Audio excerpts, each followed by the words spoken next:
함께 묵상하실 하나님의 말씀은 이사야서 제2장 2절에서 5절까지 말씀 보겠습니다. 2절에서 5절까지의 말씀입니다. 우리 찾으셨으면 다 같이 한 목소리로 합독하도록 합니다. 시작. 말일에 여호와의 전에 산이 모든 산 꼭대기에 굳게 설 것이요 모든 작은 산 위에 뛰어나리니 만방이 그리로 모여들 것이라. 많은 백성이 가며 이르기를 오라 우리가 여호와의 산에 오르며 야곱의 하나님의 전에 이르자. 그가 그의 길을 우리에게 가르치실 것이라. 우리가 그 길로 행하리라 하리니 이는 율법이 시온에서부터 나올 것이요 여호와의 말씀이 예루살렘에서부터 나올 것임이니라. 그가 열방 사이에 판단하시며 많은 백성을 판결하시리니 무리가 그들의 칼을 쳐서 보습을 만들고 그들의 창을 쳐서 낫을 만들 것이며 이 나라와 저 나라가 다시는 칼을 들고 서로 치지 아니하며 다시는 전쟁을 연습하지 아니하리라. 야곱 족속아 오라 우리가 여호와의 빛에 행하자. 아멘. 아멘. 야곱 족속아 오라 우리가 여호와의 빛에 행하자. 이 권고의 말씀이 오늘 이 말씀의 중심이 되겠는데요. 저는 모처럼 제목을 이 본문을 묵상하면서 2장 전체를 보아 너무나 많은 곳에서 참 귀한 메시지가 있고 어느 한 곳 정하기가 어려울 만큼 하나님께서 담아주신 귀한 보석들이 있습니다. 이것을 어떻게 한데 묶어서 이 제목에 담을까? 이 오랜 시간, 그야말로 시간인데요. 오랜 시간 좀 고민을 하다가 이런 제목을 정해봤습니다. 영광과 수치라는 제목입니다. 영광과 수치. 영광이라는 것은 무엇이냐? 하나님께서 야곱을 대표성으로 세우셔서 야곱 족속아 이렇게 불러주시는 거예요. 야곱 족속아. 야곱이라고 하는 그 인물에 대해서는 우리가 너무나 잘 알고 있습니다. 더 설명하지 않습니다. 광야 가운데 하나님이 찾아와 주시어서 만나서 살 길을 열어주신 분이죠. 그리고 사람의 두뇌로 하지 아니하고 하나님의 은혜였음을 고백하는 그러한 인물이기도 합니다. 그러한 부르심이 우리 모든 성도들에게 있습니다. 우리가 결정하고 우리의 의지가 아니라 무슨 은혜인지 무슨 사랑인지 하나님께서는 우리들에게 독특한 사랑을 주셨어요. 독특한 은혜를 허락하사 하나님을 아버지라 그렇게 부릅니다. 그러한 자리에 불러주신 하나님의 은혜를 생각하면 정말 영광스럽지 않을 수가 없습니다. 내가 무엇이건데 아무도 알아주지 아니하고 세상 누구보다 부족하고 사도 바울의 고백대로 죄인 중에 괴수 같은 나를 하나님께서 자녀 삼아 주시고 너는 내 것이라, 너는 내 것이라, 이 감당할 수 없는 은혜 가운데 서 있는 것은 우리의 영광입니다. 영광이에요. 그런데 또한 수치는 무엇입니까? 그렇게 살아들이지 못한 것을 우리가 깨닫게 되어지는 거예요. 깜짝깜짝 놀라서 아이고 내가 하나님의 사람이지, 아이고 내가 성도지, 아이고 내가 목사지, 이런 것들이 떠오를 때가 있지만 대부분의 삶 가운데서 우리는 그 거룩함과 영광을 채우지 못하며 살아가고 있는 모습입니다. 그러한 것이 이 2장 이사야서 2장 안에 다 담겨 있더라고요. 그래서 이것을 그저 제목으로 하나로 엮자면은 영광과 수치라 이렇게 말씀을 드릴 수가 있겠습니다. 감사한 것은 포기하지 아니하시는 하나님께서 우리에게 여전히 놓지 아니하시는 사랑의 끈으로 붙들어 주시고 매어 주시고 도망칠 수 없도록 말씀 가운데 우리를 다시 불러 주신다는 것입니다. 어제 우리 말씀을 나눌 때 오라 여호와의 초청도 있습니다. 이것을 우리가 배워서 오늘 마지막 읽은 5절 말씀에 오라 우리가 여호와의 빛에 행하자. 우리는 우리 서로 성도들 간에 하나님의 백성들 간의 권고의 말씀입니다. 이러한 심정을 담고 있는 것입니다. 이사야는 우리가 선지자들을 생각할 때 대표적으로 생각하는 그러한 선지자 중에 한 분입니다. 하나님께서 그를 선지자로 세우셨어요. 하나님께서 왜 선지자를 세웠는가? 이스라엘 백성들은 하나님의 통치를 선포할 제사장이나 사사나 선지자, 선지자는 아직도 아니지만은 그것을 기대하지 않습니다. 오히려 이스라엘 백성들이 요구한 것은 왕이었습니다. 왕정 정치였습니다. 우리도 저들처럼 우두머리를 세워서 왕을 세워서 나라의 국가의 그러한 모습 체계를 갖추고 조직을 갖추고 그렇게 해서 우리를 좀 이끌어가게 하자. 하나님께서는 이 왕을 세웠을 때에 일어날 그러한 이 좋지 아니하는 결과들에 대해서 이미 아셨습니다. 그래서 사무엘상 8장에 보면은 백성들이 왕을 구할 때에 너희가 왕을 구하여서 왕이 너희 위에 세워지면은 그 왕은 너희의 자녀들을 데려다가 말을 키우게 할 것이고 이 옷을 만들게 할 것이고 밭을 치게 할 것이고 너희들의 종으로 데려갈 것이다. 그 왕은 너희들을 지배할 것이다. 그리고 이 왕은 왕을 세움으로 말미암아 너희들의 마음이 왕을 향할 때에 그때는 이미 여호와께 늦은 부르짖음이 있을지라도 내가 응답하지 아니하리라. 이런 경고를 하세요. 그럼에도 불구하고 하나님은 이 왕을 허락하시지요. 허락하세요. 그런데 허락하시는 그 아버지의 마음은 너무나 섭섭하셨습니다. 그래서 이렇게 표현합니다. 사무엘상 8장에 보면 내 백성이 나를 버렸다 이렇게 표현합니다. 나를 버렸다. 나를 버리고 세상의 질서를 택했다라고 말하고 있습니다. 그런데 나를 버린 이 백성들을 하나님은 그들 구하는 그들에게 허용하시지만 하나님은 그의 백성들을 포기하지 않으세요. 그리고 끊임없이 백성들에게 하나님의 말씀을 전하시는데 너희는 왕의 질서에 따라 세상의 질서에 따라 살아갈 사람들이 아니라 너희는 나와 맺은 그 약속 때문에 살아가는 사람들이다. 언약의 백성이라고 하는 것을 끊임없이 강조하고 전달하고 외치고 하도록 세운 사람이 바로 선지자의 역할인 것입니다. 오늘 본문 말씀에 보면은 다시 한번 우리들에게 너는 나의 언약의 백성이다. 언약의 사람이다. 약속의 사람이다. 이 약속을 좀 붙들고 살아가라 하시는 하나님의 간절한 마음이 있습니다. 이 오라라고 불렀을 때는 그 배경은 이스라엘 백성들이 떠나 있다라는 것이죠. 언약에서 떠나 있다는 것입니다. 하나님의 약속에서 떠나 있다는 것이에요. 그렇기 때문에 오라 돌아오라라고 불러주시는 것이에요. 오늘 6절 이후에 보면은 이스라엘 백성들이 떠나 있는 삶의 현장을 보여주고 계세요. 무엇보다 6절부터 9절까지의 말씀에 보면은 천한 자나 귀한 자나 모두가 우상 앞에 굴복했다라고 말하고 있습니다.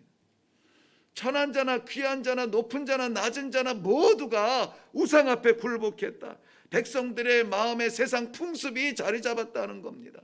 세상에서 즐거운 것 같이 즐기려고 쫓아다니고 세상에서 귀한 것 그것 붙들려고 매어달리고 있는 그러한 세상의 질서와 세상의 권세와 풍습이 하나님의 백성들의 마음 중심에 자리 잡고 있다라는 것입니다.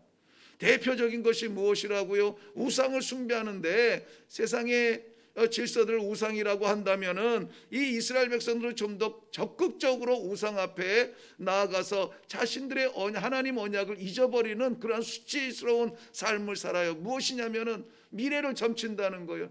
당시에 바벨론 지역 이 전통적으로 흘러오던 우상들의 그러한 권위가 어디에 있느냐? 미래를 점쳐주는 것인데 이스라엘 백성들이 거기에 머리를 조아리고 있다는 것입니다. 어떻게 될까요? 비가 안 오면 하늘을 보며 달을 보며 달신과 하늘신의 그러한 점을 치는 것입니다. 그리고 농사의 신을 따라서 점을 치는 것입니다. 사람을 따라서 점을 치는 그런 그 점을 치며 살아가는 그러한 안타까운 수치스러운 삶이 약속의 백성, 언약의 백성 이스라엘 사람들의 마음을 사로잡았다는 것입니다. 이레교회에 와서 한 벌써 3년 가까이 되었지만은 초창기에 제가 참 안타까운 모습을, 깜짝 놀란 모습을 보면서 많이 강조했습니다. 이 나라의 무당들과 점치는 사람들, 그 사람들 기독교인이 없으면 장사 못한다고 그런 얘기를 제가 말씀을 나눈 적이 있습니다. 지금은 좀 그 숫자가 줄어들었길 바라요. 최소한 이 새벽 예배에 함께 말씀을 묵상하는 기도의 동지들 가운데 그런 흔적들은 다 잘라졌기를 바랍니다. 우상 앞에 우리의 미래를 점치는 그러한 일 따위는 하지 말기를 바랍니다.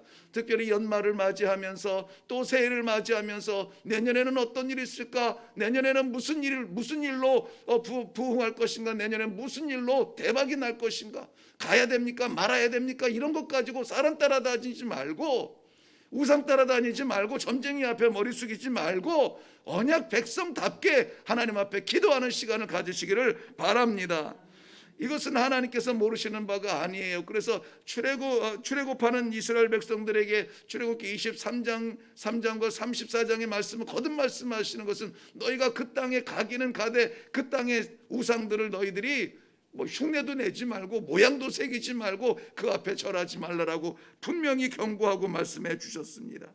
그런데 백성들은 그 땅에 금은 보화를 사모하며 정신이 혼미하여서 그들이 섬기는 우상들을 새기고 그들의 영혼을 팔았다는 것입니다. 우상은 왜 생길까요? 20절, 오늘 20절 말씀에 보면은 자기를 위하여 우상을 만드는 거예요. 나를 위해서 무언가를 갈급해하고 따라다니고 쫓아다니고 붙잡는다는 것, 그게 우상이라는 것입니다. 특별히 22절 말씀에 이스라엘 백성들의 치욕적인 그러한 우상, 자기를 위한 우상이 무엇이었냐면은 너희는 인생을 의지하지 말라. 그의 호흡이 코에 있나니 새 말 가치가 무엇이냐.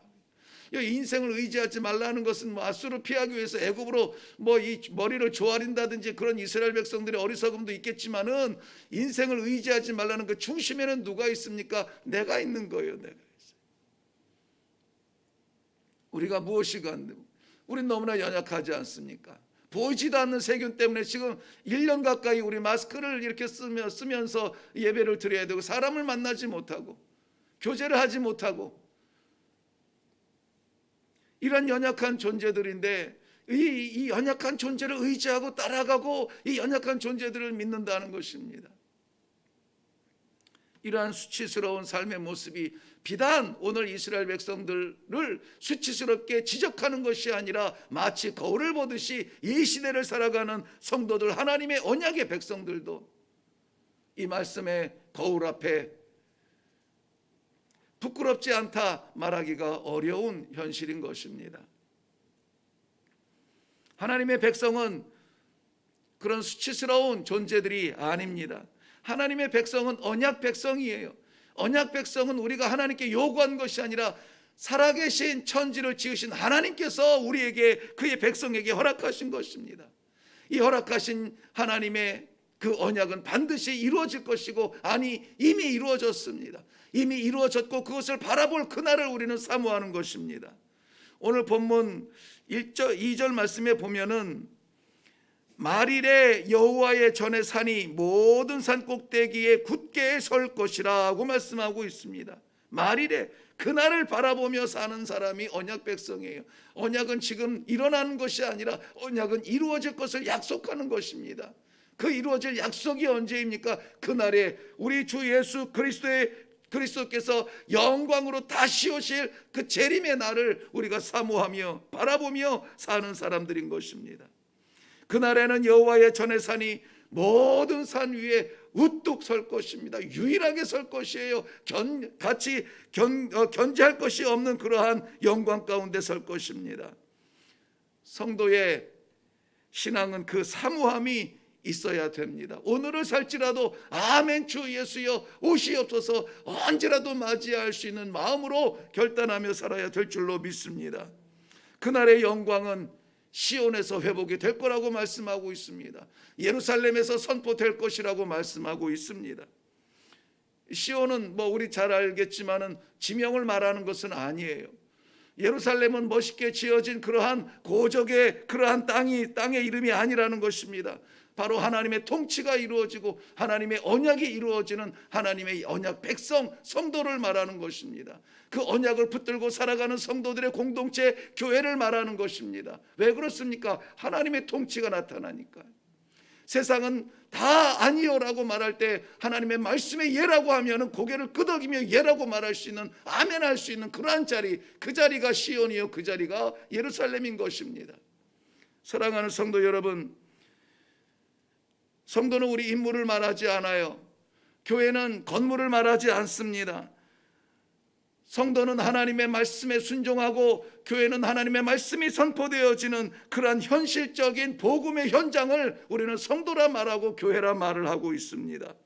그 복음이 증거가 되어져야 되고 증언이 되어져야 되고 우리 주 예수 그리스도 다시 오실 때에 세상 그 무엇도 견줄 수 없는 찬란한 영광이 우리를 위해서 예비되었다라는 이 소망을 가진 그러한 심장이 성도의 심장이요, 그러한 것이 교회인 것입니다.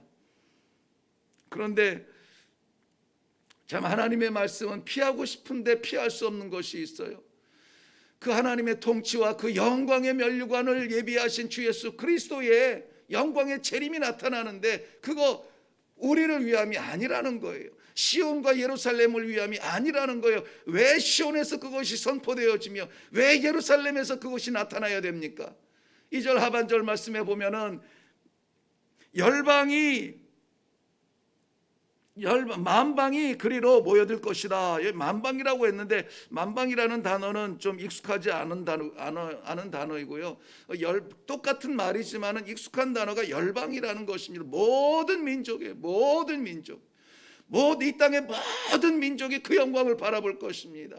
가장 높은 산, 세상이 견줄 수 없는 산, 세상의 질서로 감당할 수 없는 하늘의 영광에 모든 민족이 모여서 같이 찬양할 것입니다. 이것이 우리의 꿈이에요.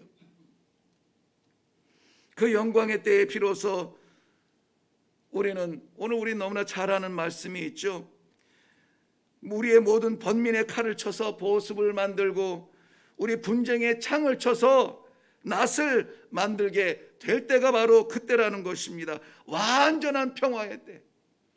안녕을 원하며 평강을 원하며 평안을 원하십니까? 이 땅 위에서는 그러한 완전한 평안을 줄 수 있는 것이 아무것도 없습니다. 아무리 쫓아다니고 아무리 미래를 점쳐보고 아무리 확신 가운데 붙잡는다 할지라도 거기에는 그게 없어요. 그러나 우리 주 예수 그리스도의 재림의 날 이 모든 것들은 다 무너지고 세상의 꿈들이 무너지고 욕심이 무너지고 분쟁이 끝나고 싸움이 멈추고 갈등이 사라지고 오직 하나님을 향한 찬송밖에 남지 않을 그날, 성도들이 우뚝 설 그날, 하나님의 세우신 피값 주고 세우신 교회들이 우뚝 설 그날, 십자가가 자랑스러울 그날 우리의 모든 수치는 영광으로 변화될 것입니다. 사랑하는 성도 여러분, 우리 손에 들고 있는 것이 무엇입니까? 우리 마음에 새겨져 있는 것이 무엇일까요? 칼이라면 쳐서 보습을 만들어야죠. 창이라면 때려서 낫을 만들어야죠. 오늘 하나님의 말씀은 우리를 그 자리로 불러주시는 것입니다. 우리의 날카롭고 우리의 거칠고 우리의 반역적인 이러한 모습들을 쳐서 깨트려서 하나님께서 기대하시는 평화의 사람으로, 평화의 메신저로, 이 시대의 복음의 선지자로 하나님께서 우리를 보내시기를 원하십니다. 그 사명을 위하여서 오늘도 살아갈 수 있기를 바랍니다. 오늘 마지막 5절 말씀에 오라 우리가 여호와의 빛에 행하자 그랬습니다. 오라, 이것은 우리끼리 같이 이렇게 공동체로 부르는 것입니다. 여호와의 빛에, 찬란한 빛에, 세상이 흉내낼 수 없는 감히 눈 뜨고 볼 수 없는, 찾을 수 없는 여호와의 빛, 생명의 빛, 구원의 빛, 완전한 영원한 빛, 그 빛에 행하자. 왜요? 우리는 그래야만 하는 사람들입니다. 그 언약이, 약속이 있는 사람들입니다. 예수 그리스도의 십자가로 인하여서 그것이 이루어진 사람들입니다. 완전한 그날을 위하여서 우리는 사모하는 마음으로 예수님 어서 오시옵소서, 재림을 사모하는 날이 우리는 그렇게 살아야 된다는 것입니다. 행하자, 나아가자는 것이죠. 오늘 우리의 삶 가운데서도 아무쪼록 하나님께서 주신 나를 향한 그 약속을 잊지 마시고, 하나님, 내가 어떻게 살아야 할까요? 무엇을 해야 할까요? 어디로 가야 할까요? 매일 드리는 하나님 앞에 질문이지만 여전히 우리는 그 질문을 멈추지 말고 오늘도 주님께서 허락하여 주시는 그런 말씀에 아멘으로 응답하고 내려가서 그렇게 여호와의 빛 가운데, 말씀의 빛 가운데, 명령과 소명의 빛 가운데 살아가시는 복된 언약의 백성들, 영광의 백성들 되시기를 주님의 이름으로 축원합니다. 기도하겠습니다. 살아계신 아버지, 은혜를 감사합니다. 여전히 저희는 연약합니다. 부끄럽습니다. 부족합니다. 그럼에도 불구하고 우리 하나님께서 다시 한번 우리들의 정체성, 우리 하나님의 언약의 백성임을 깨닫게 하여 주시옵시고, 세상의 질서 아래 갇혔던 자그마한 생각이라도 부끄럽게 여기며 수치스럽게 여기고 돌아설 수 있도록 불러주시니 감사합니다. 그날 우리 주님의 재림의 날, 우리 주님의 두 팔 벌린 품에 안길 수 있는 아버지, 그러한 삶의 길을 향하여 달려가게 하여 주시옵소서. 영광스러운 우리 주의 부르심 앞에 부끄러움 당하지 아니할 성도로 기도 가운데 나아가게 하시고, 말씀 가운데 순종하게 하시고, 우리 삶 가운데 우리 하나님 아버지 앞에 복음의 열매를 남기게 하여 주시옵소서. 그리하여서 비록 작은 마음이지만은, 비록 작은 심장이지만 여호와 하나님 아버지, 우리의 이러한 순종을 통하여서 이 땅 위에 열방이 주님 앞에 돌아오는 아버지, 그러한 통로가 되게 하여 주시옵시고, 메신저가 되게 하시고, 그러한 선지자적 삶을 살아갈 수 있도록 주님 은혜를 베풀어 주시옵소서. 감사드리옵고 예수님의 이름으로 기도하옵나이다. 아멘.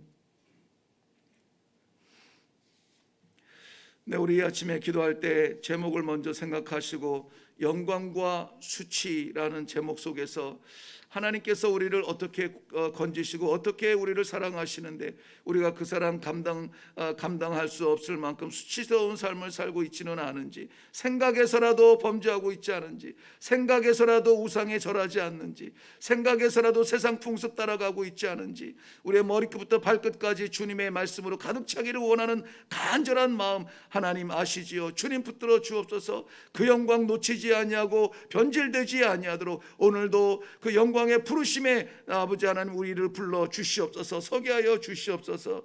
말씀하여 주시는 대로 우리를 통하여서 드러낸 이 복음의 증거가 이 땅의 만방을 위하여서 기도하게 하시고 열방이 주께 돌아오는 일에 쓰임받는 그런 하루가 되게 하여 주시옵소서.